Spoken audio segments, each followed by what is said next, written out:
നമ്മുടെ സ്റ്റാർട്ടപ്പിൽ ഈ തവണ ക്രിസ്മസ് സെലിബ്രേഷനും കാര്യങ്ങളും ഒന്നും ഉണ്ടായിരുന്നില്ല കേട്ടോ. അതുകൊണ്ട് തന്നെ ക്രിസ്മസ് ആയതുകൊണ്ട് തന്നെ ഓരെന്തോ ഒരു ചെറിയൊരു പ്രോഗ്രാം അറേഞ്ച് ചെയ്തിട്ടുണ്ട്. അപ്പോൾ എന്താണെന്ന് പോയി കണ്ടിട്ട് വരാം. നമുക്ക് ഈ പ്രോഗ്രാമിനെ പറ്റി ഒരു അറിവ് ഉണ്ടായിരുന്നില്ല കേട്ടോ. ഞാൻ ഇന്നലെ ഇവിടെ ജസ്റ്റ് എന്തോ പരിപാടി നടക്കേണ്ടത് പറഞ്ഞിട്ടുണ്ടായിരുന്നു. ബട്ട് ഇത് ഇങ്ങനെയായിരുന്നു എന്ന് അറിയില്ലായിരുന്നു കേട്ടോ.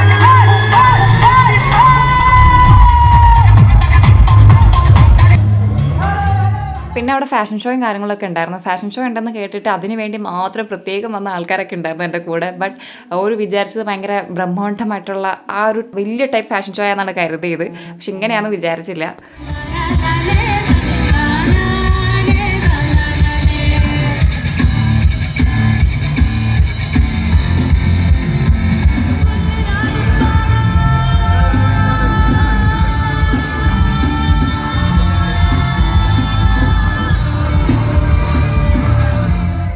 പ്രോഗ്രാം വലിയ കുഴപ്പമൊന്നും ഉണ്ടായിരുന്നില്ല. കുറച്ച് നേരത്തേക്ക് നമുക്കൊരു വൈബും കാര്യങ്ങളൊക്കെ സെറ്റാക്കാൻ പറ്റി. അപ്പോൾ ഇത്രയുള്ള വീഡിയോ ഇഷ്ടപ്പെട്ടെങ്കിൽ ലൈക്ക് ചെയ്യുക.